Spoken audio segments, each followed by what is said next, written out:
T. The opinions expressed in the following program are those of the participants and do not necessarily reflect those of Rogers nor Rogers TV.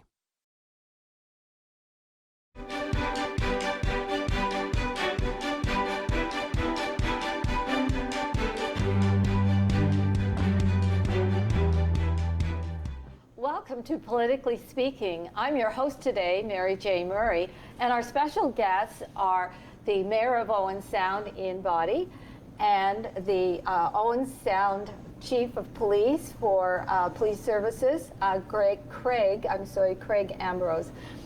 So welcome today. Thank you. And we've got a lot of interesting things coming up. We're starting the year 2020 is a year of hope for our community, or at least from my perspective, a year of hope.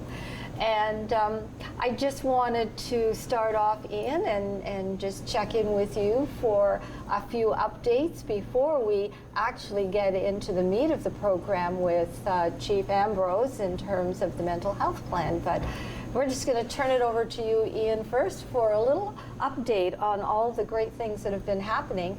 Just this being the 22nd of January, and all the things that have happened since January 1st.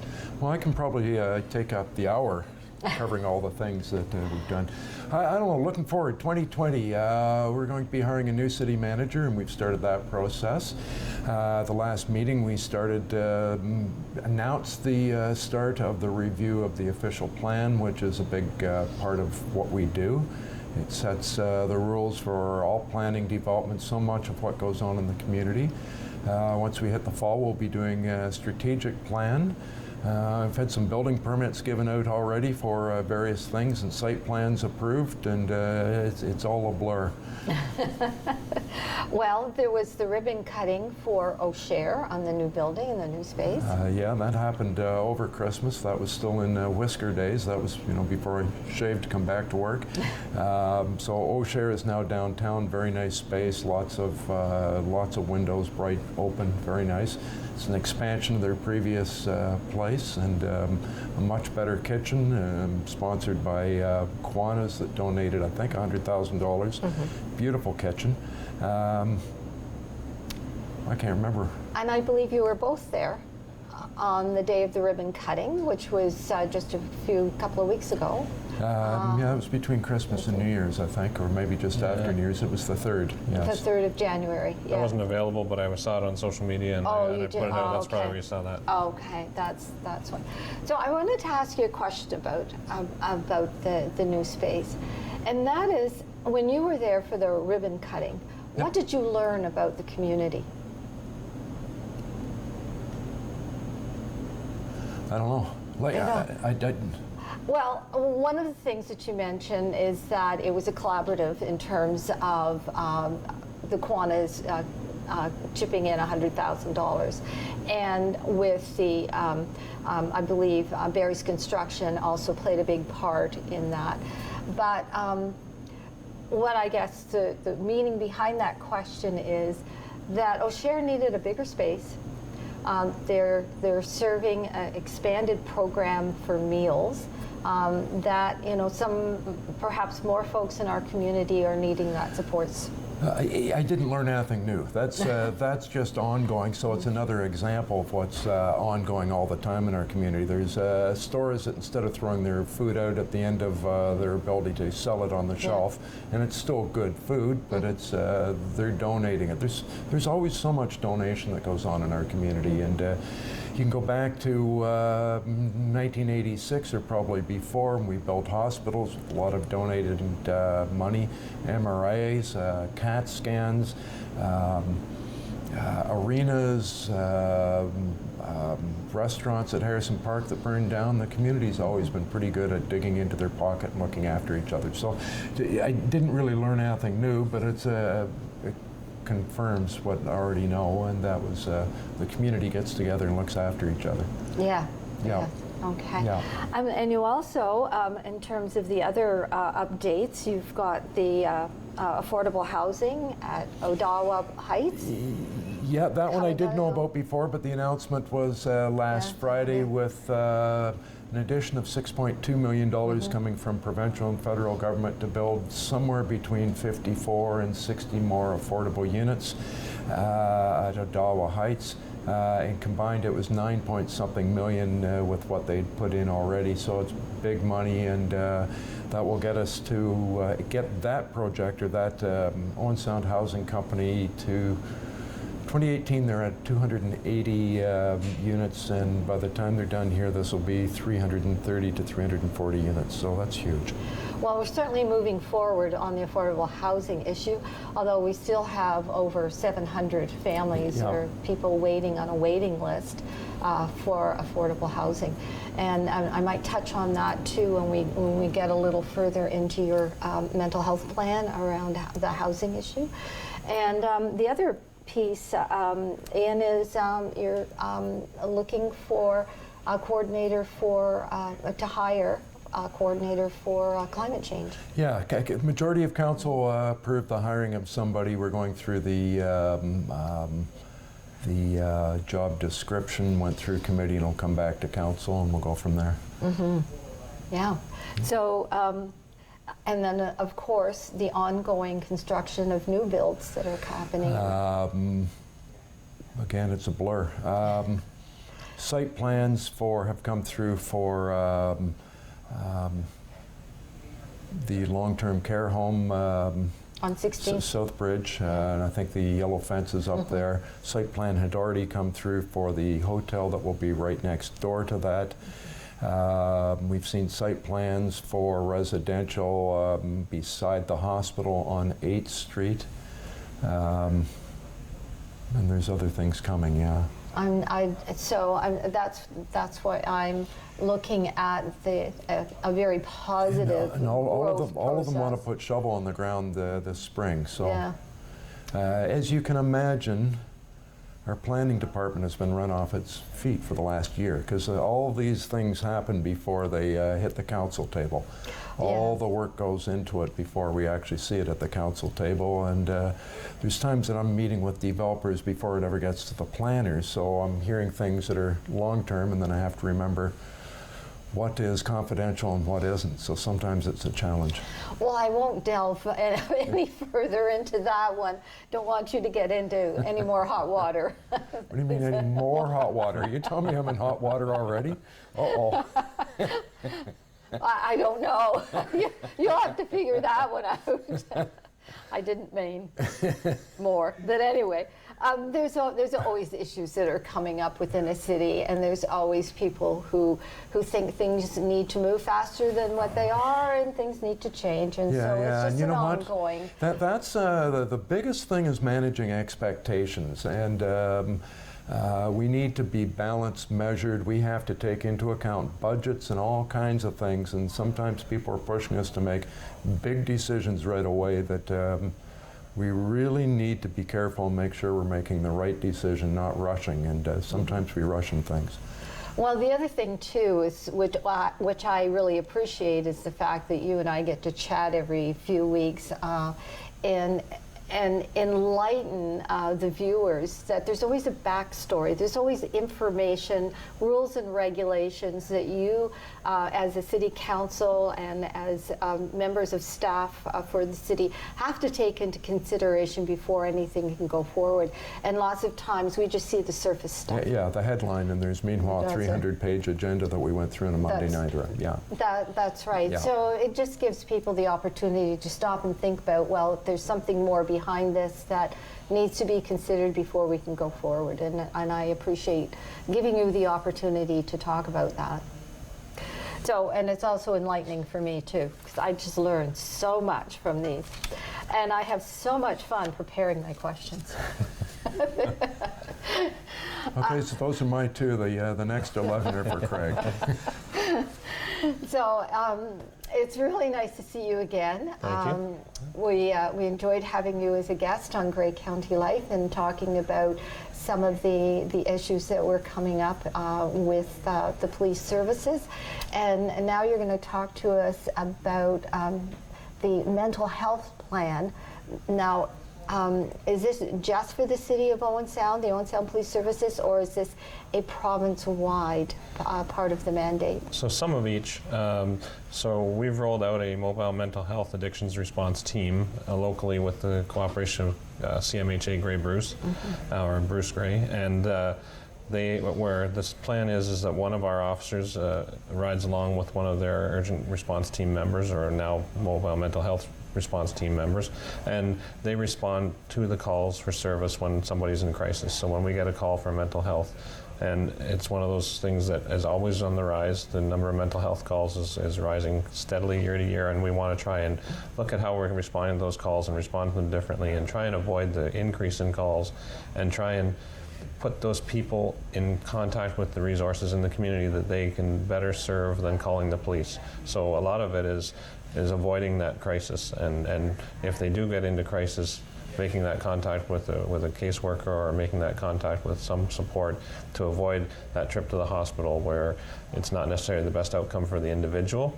it's not the best outcome for the police, it ties up resources, and it's really not what they need in that time. So the plan is that by having a mobile mental health crisis worker with the police, you cover off the component but the police officer that safety is a concern for everybody involved, and oftentimes it's unpredictable. So that safety component is covered off by having a police officer there, but really it's not a police function primarily. It's defaulted to the police a long time coming.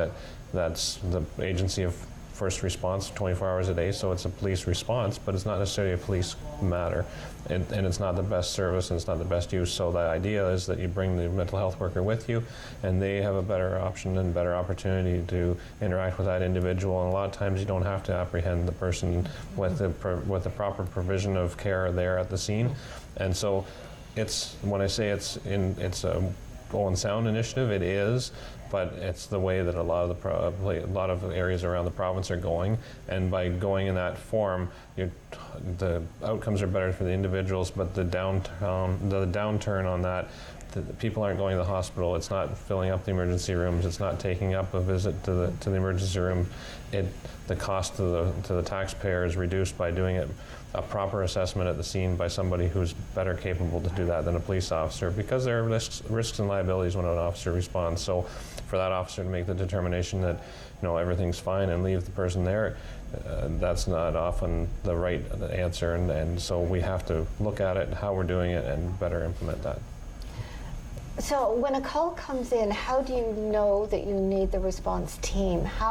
What are the indicators for the 911 call that triggers a response team is required? So if they're working, and right now it's a pilot, and it's moving towards full-time 40-hour-a-week position, but we're rolling that way as we get the staffing put in place with our partners.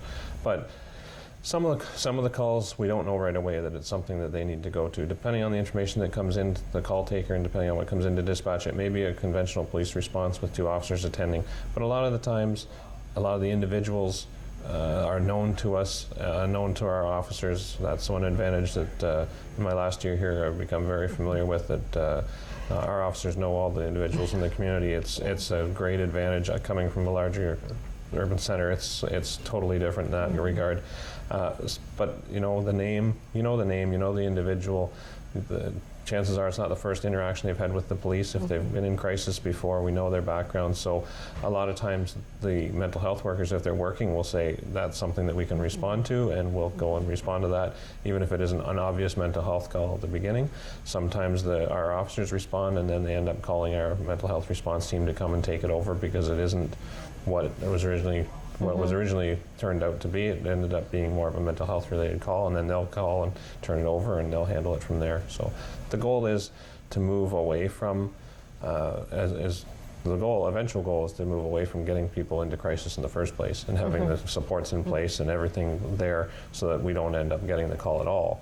But getting to that position, the goal is to interact with these people and get them the best response. And if that is by leaving them in their home and not disrupting their life and not disrupting the emergency room visit, then that's the best outcome.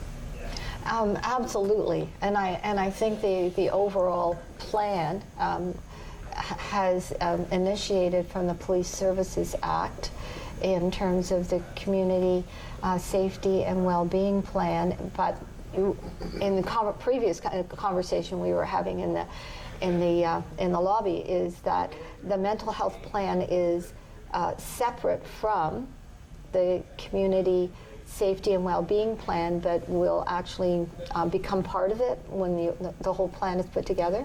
Yeah, I think the best way to look at it is community safety and well-being plan outlines everything for the whole community. Mental health is one small component of that. So it is a response, and it's a better response, but to try and avoid the hospital visits and everything else, and that falls into community safety, community well-being. It eliminates the wait times for other people that are going to the hospital room. It flows for better entrance and transfer of care for the patient when they come in. That's part of it, and it's working between the ministries, the Solicitor General's ministry and the Ministry of Health, to make sure that that transition is efficient and effective, because a lot of people see the police cruisers sitting at the hospital for hours, and it's not a good use of our resources. We'd rather not be there. So it's a broader spectrum where everybody's getting involved and everybody's tying things together and realizing that one area, and much like the community safety and well-being plan, one area doesn't control or look after public safety, and doesn't fall to the police to make a safe community alone. It falls to everybody, and that's from the political will and Ian's involvement and it's everybody's involvement to make sure that we are living in the safest and most effective community.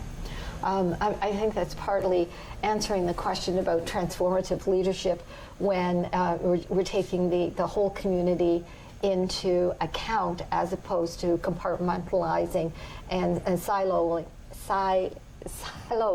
everything as this is what you do, this is what they do, this is what they do, and embracing what is going to be a collective response, and taking in more partners in terms of having to solve some of the problems that we're having. Absolutely, and another great example of that is with drug use and drug addictions and opioid crisis and all of those things. Years ago, the police weren't necessarily on the same page with harm reduction. They weren't necessarily working with public health in order to come with these outcomes. And I think it's just a show of the change of times, and change of leadership, and the progression. The fact that you're not going to arrest your way out of a problem with the drug addiction. And that's not the solution. It's a community solution. It involves homelessness, like you mentioned earlier. It involves supports. It involves having those basic necessities. And most of the time, that dependency is self-medication for other issues and other problems, and I think you have to look at it, and the government's probably hit it on the head that properly, that community safety and well-being falls to everybody, and it's mandated that everybody gets involved and everybody works together to make that effective. Well, I mean, it's really glad to see that this is coming together, and the Community and Safety Well-Being Plan through the Police Services Act is mandated for January 1st, 2021. So the police services here has decided to tackle that mental health issue first, to get moving on that.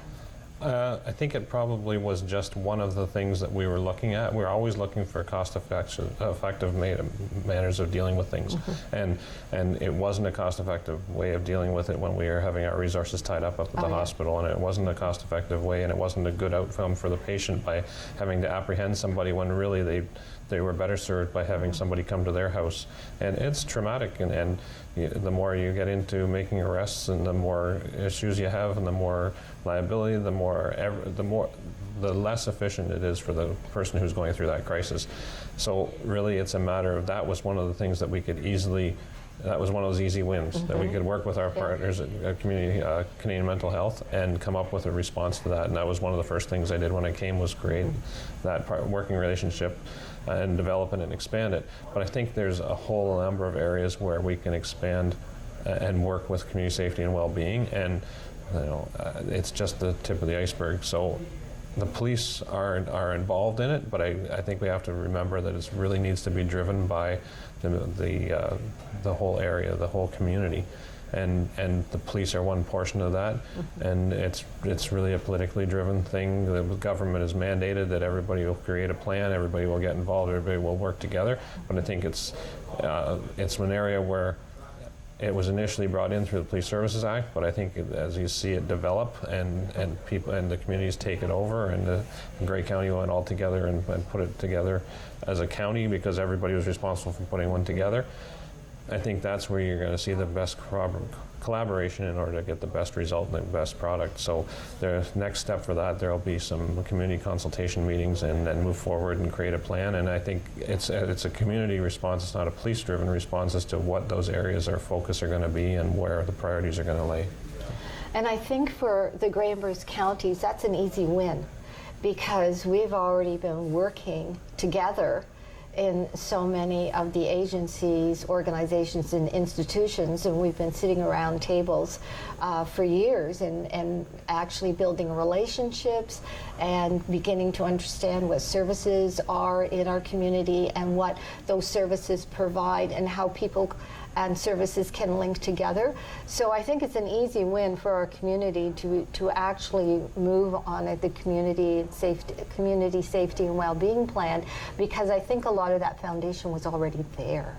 Absolutely. Like a prime example of that is the situation tables, the STAR tables, situation table for acute risk. That's one of those things that it's a part of community safety and well-being planning, but it's one small piece of it. And all these pieces put together, then that ends up with your overall plan. But those are the examples of the situation table was already in place before this was mandated, and those are the examples of things that have to be continued, move forward, expanded, and as a bigger picture at the county levels, have to decide how we move forward with that. Well, I actually took the training through Wilfrid Laurier, the online training for the situation table, and have the certification for that. But darn, I'm retired now. So the training I felt was very beneficial, very well thought out, very laid out for the situation table and step by step. But at the same time, that's just nicely tucked away in my filing cabinet. Well, there's always volunteer opportunities. We're always looking for help. So, but I wanted to get back to you about the training for the officers who land in a situation and are deeming it a mental health issue, and what would be the best response. So what kind of training is the officers getting? So it all starts at the beginning, even years ago, 30 plus. Well, now when I went to police college, they get a basic training in mental health calls and situations, and what those look like, and what some of the triggers are, and what some of the things that you can calm people down, and how to react and how to respond. But it's an ongoing training throughout your whole career. And with the introduction of the mobile mental health and response team, our officers, along with the Canadian Mental Health Agency worker who rides along with us, have been doing our block training in this month in January, and going out to all the officers and we're doing that not just for ourselves, but for Hanover Police and West Grey Police as well. We're all working together and we're going through that training, and they're coming in and they're going through what's going to happen. And because it's happening countywide, it's really easy for us to hit everybody at one time. So they are looking at expanding mobile mental health training into the other municipalities and into the rest of the county.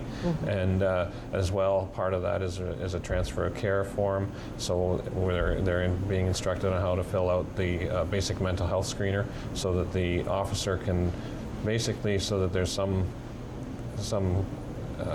it's the same when you're going from to each hospital, and what the officer sees and how they see it. It goes onto a basic a mental health screening form, so that the doctor, and you're speaking in the same language that the doctor understands. So if you see this type of behavior, this is what it means, and the officers fill them out. So we're going through all that training, and as well, there's a lot of other response options out there that officers haven't necessarily been made aware of over the years.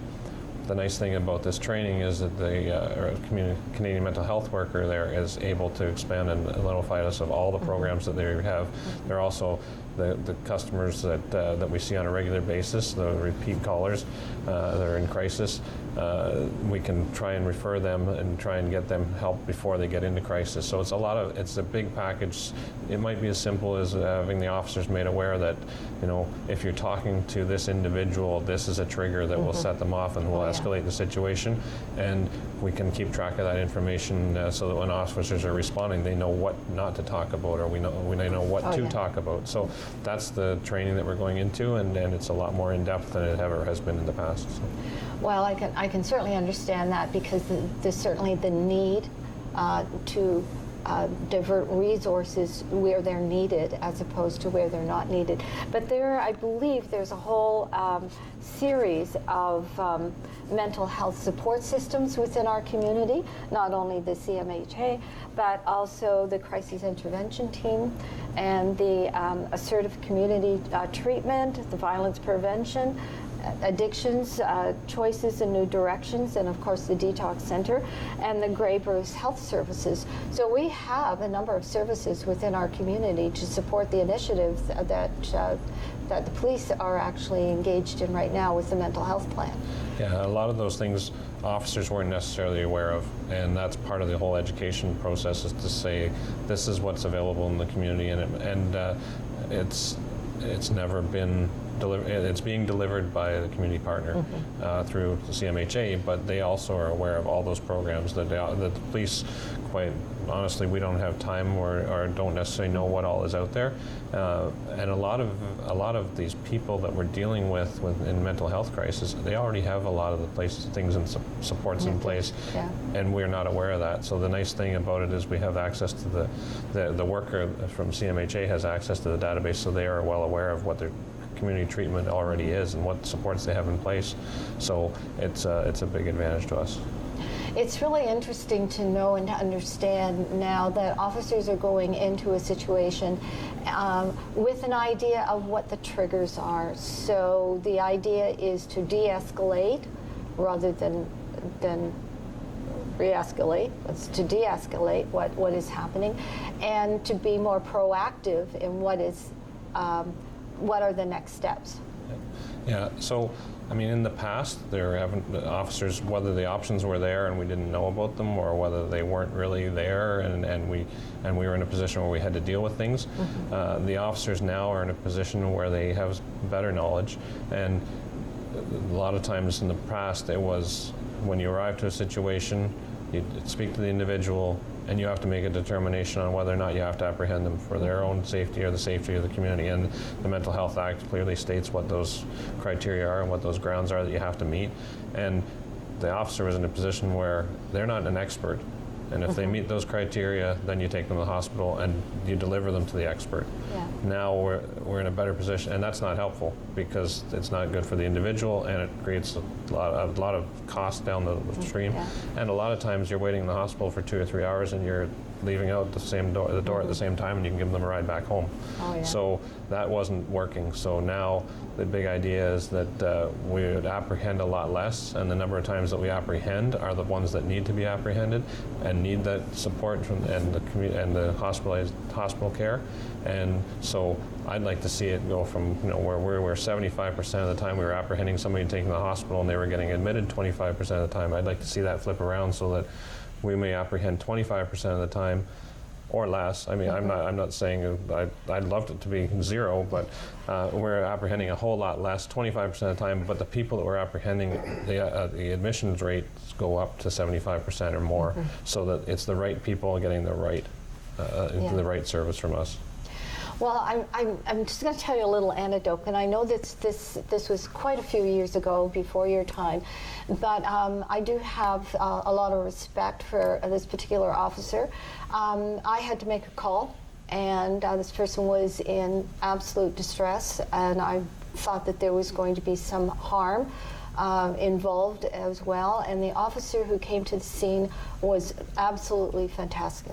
Did a great job, made sure that this person got the services that they needed, and was admitted.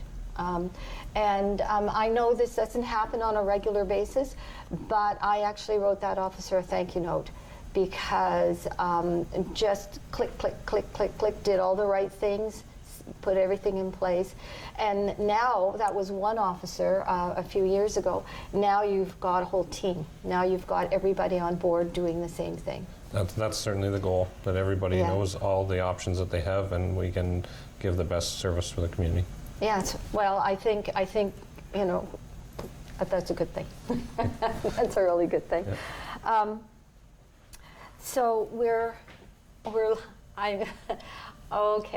I'm getting the time that we're running out of time for this segment, and that we will continue talking with the Mayor of Owen Sound, Ian Boddy, and the Chief of Police for the Owen Sound Police Services, Craig Ambrose, and we'll be back right after these brief messages.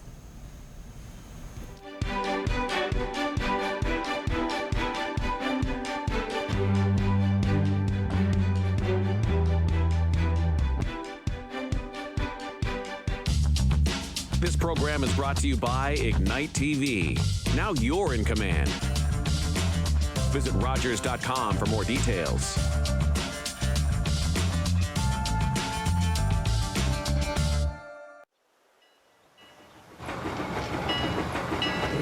It's packed to the rafters in the Edmonton Arena. Everyone is feeling the pressure on the Grabs as they await the American champs. Here's the Cleveland favorite Knits now, and boy, do they look impressive. Look at their uniforms. I bet you could sure run in smart shorts like those. Not that. Look, world champs, my eye. Grads, we don't play for glory. We play the game for the game's sake. So tonight, you're going to earn that title by playing your game. Teamwork, passing. Let's show them what it means to play the Grads.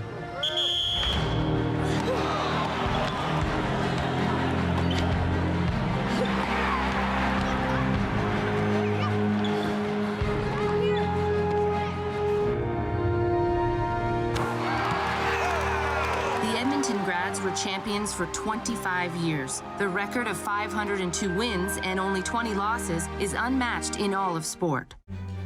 Hi, I'm David Shearman, host of Politically Speaking. Join Mary J. Murray next week when she'll be interviewing Mayor Ian Boddy of Owen Sound and Chief Ambrose here on Politically Speaking on Rogers TV. The opinions expressed in the following program are those of the participants and do not necessarily reflect those of Rogers nor Rogers TV.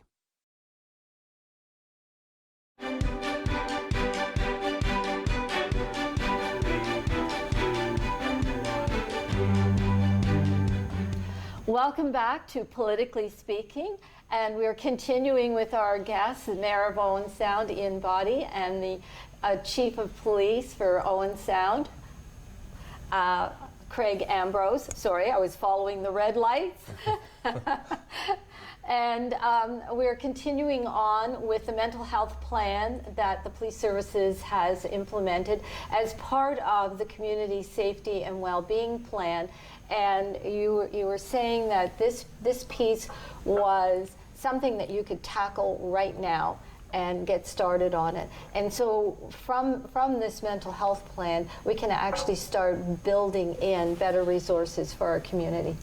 Absolutely, and I think it's one of those things that your first things are the low-hanging fruit, and the effectiveness and the efficiencies that we had handling mental health calls the way we had traditionally done it, and having officers at the hospital is an obvious thing to everybody that's an area where you can make some progress right away. So, and fortunately the timing was right, and it piggybacked with what happened at the provincial level as well for community safety and well-being, and they were funding a lot of different programs in different areas, and so the opportunity was there to make a change, and then the Ministry of Health and Long-Term Care jumped on with the whole hospital transition to care protocol. So it was one big piece that kind of rolled together and came out effectively for us. So. And one of the things that you touched on earlier was the fact that mental health is an encompassing, it's complex. There's lots of elements to a person breaking down, and you mentioned homelessness. And when I talked to Ian about needing more affordable housing in our community, these are just one part of the determinants of health. And I think that mental health being complex, as you mentioned, addiction, homelessness, and a vague,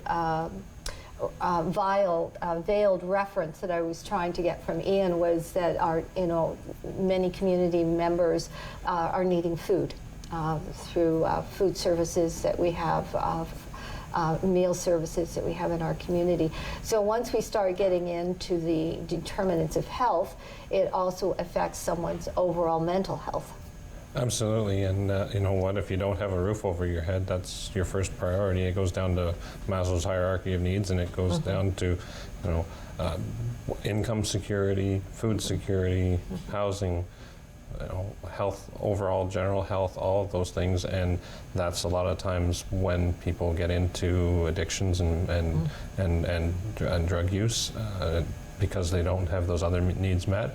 So it's a complex cycle, and oftentimes when we're coming to the situation, we don't know what the background is and what the situation is and how it's ended up to the point where they're in crisis when we arrive. But a lot of times there's a lot of deep-seated issues that result in that. Well, I think one of the things that is a challenge for our community is housing. And the stress level that comes with not having a place to live. And then it just starts to build. If you don't have a place to live, then you may not have enough money for food. And then you've got the stress of ill health, bad health, that can also, it's just one thing that layers on top of layers on top and layers on top, and then you have a mental health crisis.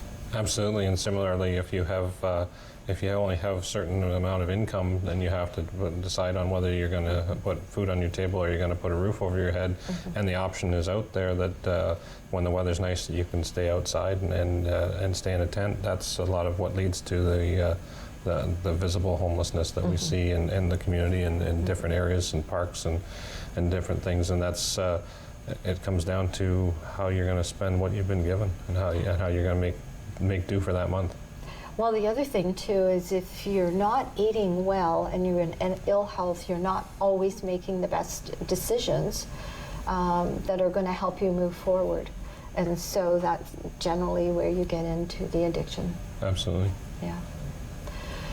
So, getting back to that little hot water pot that I mentioned earlier, and you were wondering why you were in hot water, some of these crisis points who are coming up in our community around housing and food security and food insecurity and income insecurity.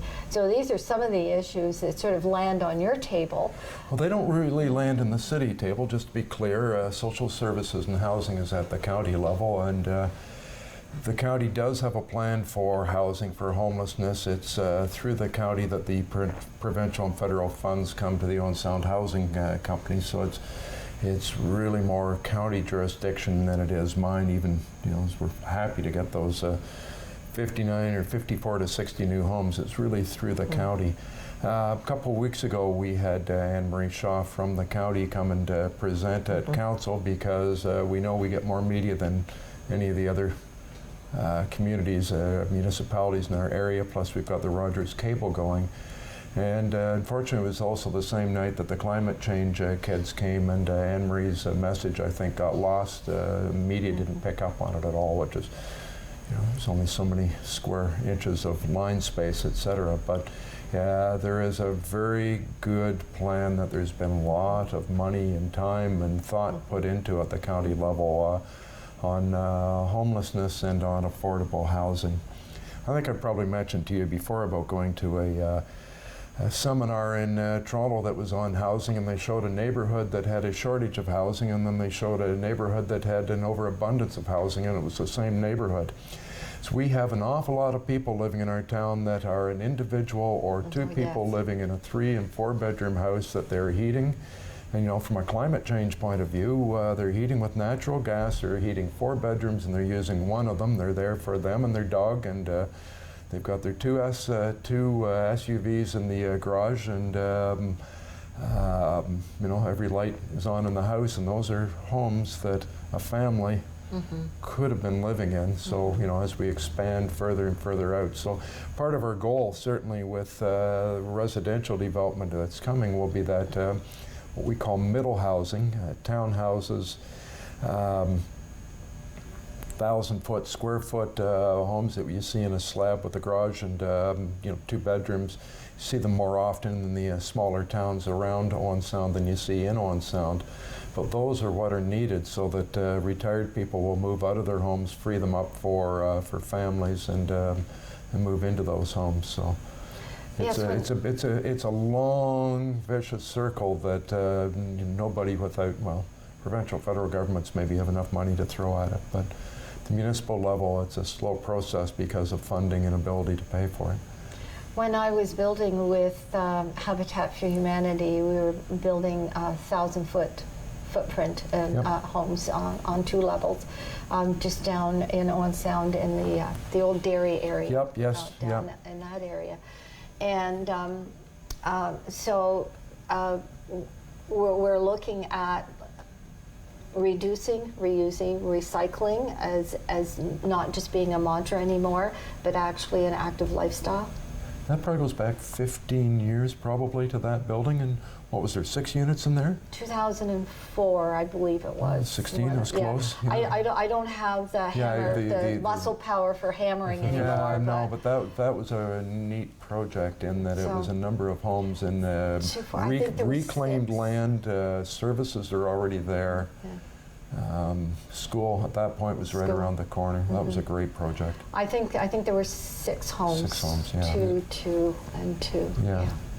So I think I think we're actually starting to really start to swing and rethink about our communities and the footprints that we're leaving behind. Going to have to. Yep. So but getting back to the issue, we can't solve all of those problems right away, but when we can start relieving some of the pressures and start doing things differently, then do you think this program, the mental health plan, is going to help folks have a better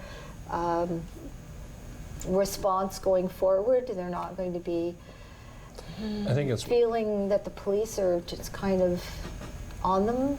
Yeah, I think that's already starting to change from the police response, and certainly in the smaller community where we know the individuals that we're dealing with. When I was first started, just a year ago yesterday, it was when I went out on ride-alongs, the people that we were dealing with, and I went to a number of calls that involved mental health crises, the people that we're dealing with know the officers by name. The officers know them by name, and it makes a huge difference. And I think the more that we get into alternate response and avoiding the apprehensions and providing resources in the community, I think you'll see the expansion of that, and I think it'll just get better as we move forward. The biggest thing, like I said, is, and now that there's somebody assigned to it full time, they do a lot of proactive work with our community members who are prone to mental health crises, and making sure that people are taking their medication, making sure that they have been down to the food bank to get the food that they need. Those are the proactive things that the officers are doing now, that the mental health team is doing now when they don't have a call for service and they're working. Those are the things that they do to fill their time to make sure that they don't get that call for service. And that's the proactive part, that's the upstream part where you're not throwing money at the problem at the end, you're avoiding the problem in the first place. Well, I think with the community and safety well-being plan, when they look at the entire community and the entire determinants of health, it's starting to solve some of those underlying issues, then we're just going to see the whole community start to benefit. Because once you provide resources for folks who have the least resources, then what you've done is you've built either your community going forward, because it benefits everyone. Absolutely. I mean, the community is the best way of looking at a community is how they treat the lowest person on the ladder, and you're bang on with that. Yeah, I think. So I know, Ian, that it doesn't come directly to the city, that we have other organizations who are looking at housing, homelessness, food security, and even transportation. I mean, we're starting to move ahead with transportation, inter-community transportation, as well as transportation from the city of Owen Sound down to the city of Guelph. So I think that we're starting to move forward on a lot of different fronts. But just getting back to the housing, but I believe you, the other organizations like the Y and Grey County looking after housing, but you do the permits for building. Am I correct in that? We give out building permits, yeah. Yes. Yeah. So that the city actually plays a part in all of this as well. I know from a policing perspective, all of those things that you mentioned and all those things that draw the people, it draws people into the city.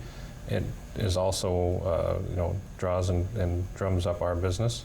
And so there are a number of projects and a number of initiatives, and whether that be at the city level or at the county level, that directly impact the policing in Owen Sound, the city of Owen Sound, whether that's an Owen Sound city resolution or whether it's a Grey County resolution, and it changes, and it certainly does affect our numbers and our calls for service and what we have to deal with, and that falls to the taxpayers of the city of Owen Sound right now. So yeah, so we give out building permits based on who applies and what they're applying for, and we can't tell them what to apply for, but Chief Ambrose has just hit something. So population about 21,000, 22,000, whatever, and at noon hour we figure it's 39, 38, 37, 40,000 people. So one of the things we have to be very careful about is if we start to force things onto developers in Owen Sound, we're already seeing it, they do put in a subdivision just outside of Owen Sound. We're not receiving the taxes, we're spreading the cost of policing and all the arenas, all the things over a group of 22,000, and we're providing services to 39. But in a competitive world, we've got to be so careful that we're not forcing things in Owen Sound that forces or encourages a developer to do it just outside where they don't have the rules, they don't have the taxes. You know yourself, there's 10,000 people, 10,500 people living in Georgian Bluffs alone, and how many of them come into Owen Sound and use the arena and use all those things, and they don't have to pay for it. And some of them brag they don't have to pay taxes, and why would they when they can use it anyway? So you've balanced and measured. You have to measure all considerations. Yeah. And it's difficult. Well, once again, that's one of the things that I like having these conversations with you, because that was a factor that I hadn't really thought too much about. Oh, yeah. The only thing is, and I'm not always the best dinner guest, is that whenever we're in a situation, I'm always insisting that people spend their money in Owen Sound, spend your money in the community. Because not online, because then people are not employed, businesses are not thriving. So even if folks are living in the outlying areas and not directly in Owen Sound, if they shop in Owen Sound, then they are supporting the businesses and the community members who work there. And so, as I say, I'm not always the best dinner guest, but because I'm really hard-lined about this. And you're a minority, I think, nowadays. For the next generation, definitely. Think about municipality funds by collecting property taxes. We used to have, it wasn't within Owen Sound, but ignore that for a second. We used to have a Blockbuster store that rented videos. Now you're doing it Netflix online. Blockbuster's gone. There's no longer paying taxes in your community or every other community. Amazon has replaced Zellers, Target, Sears, poof, gone. No longer paying property taxes to municipalities, gone. People are shopping online. And it continues with technological development. Municipalities are going to have a more difficult time collecting property taxes. Property taxes then, in theory, have to go up in residential. When they go up in residential, they're going to move out of town and do somewhere else. So you're back to, and this is sort of what Craig has hit on, collaboration, or this is the big word, innovation. And what they're doing with mental health is innovative. It's different. It's different than anything that's been done before. Beg, borrow, steal ideas from every other municipality that you can and figure out how to perfect them, or in this case, probably leading a lot of, certainly Grey and Bruce, leading a lot of the other municipalities. But collaborating, trying to figure out how you work with your neighbors and how you work across Grey and Bruce with everybody to share ideas. And again, a great report at Owen Sound Police Services Board this morning on Craig working with the Chief of Hanover and a little bit with Saugeen Shores and West Grey on what you're doing, what we're doing, why are we both doing this, how can we share in these costs and hire one person instead of four in theory. So again, collaboration, and I think you're going to see those two words coming up a lot in the next few weeks. I went to a session for breakfast a couple of weeks ago. There's, I guess last week, the Nuclear Innovation Institute is based around Bruce Power. What they're trying to do is get all their suppliers to come together and see how they can perfect what it is that they do to make Bruce Power more efficient and make the rebuilds over the next number of years more efficient. Saugeen Shores jumped on and said, oh, why don't we do a municipal innovation council as part of that Nuclear Innovation Institute and get all the municipalities to put in money. So far they haven't asked Grey County or anyone in, they focus just on Bruce County. But they're going to be looking at climate change, greenhouse gases, those types of things. They're going to be looking at garbage, they're going to be looking at I think the other one was cybersecurity, which scares the daylights out of municipalities because there's always an employee that answers that email that they shouldn't, and the next thing they're in. It's a fact of life.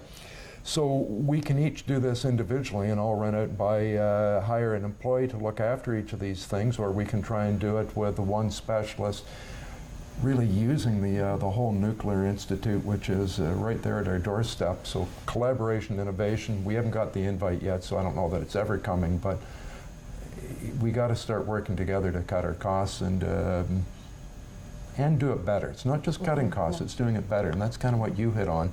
Yeah, it'd be nice not to have an officer waiting around for 3 hours at the hospital, which takes them off the road and leaves less people to try and do something, but also doing it better to help the people that you're doing with. So it's that collaboration, innovation, collaborating with the other agencies. Some of the agencies you've mentioned are funded by the provincial government.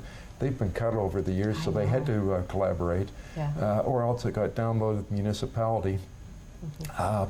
Municipalities are slower to cut, collaborate, find ways because there's somebody standing in front of them saying, we demand this, we demand it now, and it's difficult sometimes for elected councillors in a community to say, no, I think we can do it a bigger picture. So we've always been slow to get to that innovative, collaborative point, but I think we're going to have to in the next couple of years. It's rather obvious. We're bringing on challenges that are beyond our scope and beyond our understanding, and beyond our funding. Or they don't have funding, or else we can put $10,000 in or $50,000 in instead of $400,000 in, share the costs. We've certainly pushed that at the county for tourism, for economic development.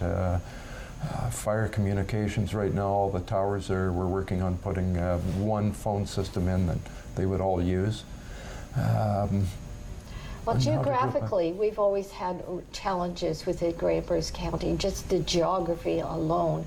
And that has really affected how people have come together to solve problems, because we're in this kind of geographical situation that you can't get from one community to the next within 10 minutes. You don't have the transportation system that is interconnected between all of Grey and Bruce. So agencies and organizations and institutions have had to come together and collaborate in order to solve some of these problems. And so I have often found that Grey and Bruce are more innovative than a lot of the other communities in Ontario, particularly just because we've had to work together more collaboratively, as you have said. But the other thing too is We're small enough to know just about everybody who sits around the community tables to develop a relationship, but we're also large enough to be able to affect change. And so that, I think, has been one of the reasons why Grey and Bruce counties have been very innovative in certain areas over the years. So you're just waiting for the invitation then, are you, in terms of we'll see if it comes. We've got 12 hospitals in Grey and Bruce. Tell that to somebody in Saskatchewan or Alberta. Yeah. You know, we can say that we're spread out and we're a big geographic area, but you go out to some of those areas. Now, maybe the population isn't as dense even, but they're spread out further to get to a hospital. They're spread out further to get to services, period. And they figured out how to make it work. So there's always someone. Nobody invents the wheel, right? It's how do you perfect it? How do you beg, borrow, and steal ideas and make them work better? Wow. So we have a lot coming up in 2020. We're off to a pretty good start with some of the things that have been happening. So is there anything more that's coming up that we haven't talked about? Well, I think from a policing perspective, we're always looking for ways to innovate and to change and look for those efficiencies in our delivery of our service. And one of the things is the opioid task force, or used to be, and now it's the integrated drug strategy here in Grey Bruce. And I think there's some opportunities there to work with our partners and look at some out-of-the-box solutions and look at some harm reduction strategies. And I'm not sure where that's going to take us yet, but certainly that's one area that addictions and addictions fall with mental health, and addictions themselves and drug dependency are drivers for us as police. And I think we have to look and think about how we can move that forward. That's one area, and working with our partners at Public Health is one way of doing that. Oh, yes. And you also have a close relationship with victim services and a lot of the other agencies that have appeared over the years because they're filling a void within the community. And that's when we were talking about the innovation and how, what is it we need in our community? Well, this is a piece that's missing. Well, let's just fill that gap and find a way to do that. And so this is where we see a lot of innovation. Yeah, and as community safety and well-being plans roll out, I think you'll see that through the community stakeholders and the sessions in each of the communities, I think you'll see it narrow down and focus on areas that we can easily make some change, and so that's exciting and moving forward. That doing it at the whole county levels. That it's nothing that doesn't happen here that doesn't happen in Bruce County or Grey County or Saugeen Shores or Hanover. It's just a matter of the size that's relative to the population, and those are the things that we have to work together to address, and there's opportunities there through the community safety well-being plans. Well, we're actually becoming a more diverse, culturally more diverse community, but we certainly have the Indigenous community, and they look at policing issues and resolutions very differently than what we do. So is that Indigenous cultural being taken into consideration? Yeah, absolutely, and we are working with Nation as well, and their police service, and so we're working on all of those things, and there's some opportunities that we've applied for some grant funding, and we'll see where that goes in the new year. Okay, that's great. Well, this has been really informative, and thank you for kicking off my 2020 year. With some good news and some good strategies. And so next week, please join David Shearman as he would be hosting Politically Speaking. And thank you very much for coming.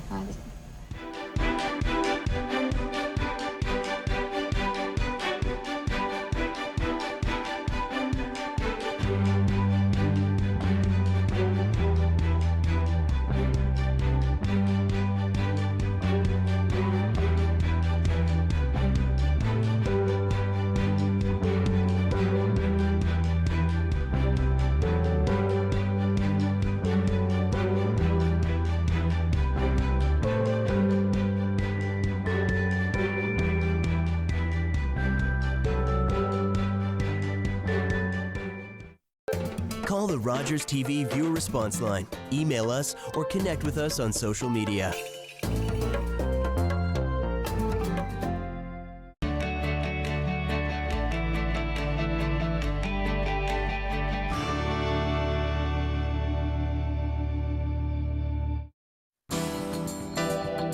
Hey everyone, I'm Christina of Homebody's Fitness. Join me for your at-home fitness routine. Let's all get fit together. Only on Rogers TV, Homebody's Fitness.